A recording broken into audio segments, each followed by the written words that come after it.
So let us solve this one. So if we solve this one over here, we find that these two are in series, 1 ohm and 1 ohm, 2 ohm, and this 2 ohm and this 2 ohm will combine together to give you 1 ohm again. Again this 1 ohm and 1 ohm is in series, that is 2 ohm, and again in combination with this 2 ohm it will become 1 ohm. So again 1 ohm and 1 ohm will give you 2 ohm, and in combination with this 2 ohm it will give you 1 ohm, and then 1 and 1 will give you 2 ohm. So the correct option is going to be 2 ohm.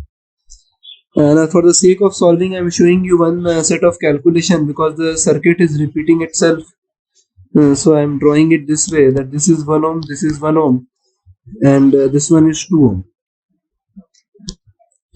So if we take series value for this, so R series is equal to 2 ohm, and R parallel is equal to R1 R2 upon R1 plus R2. So we get this value is equal to 1 ohm. So this entire effective resistance is equal to 1 ohm.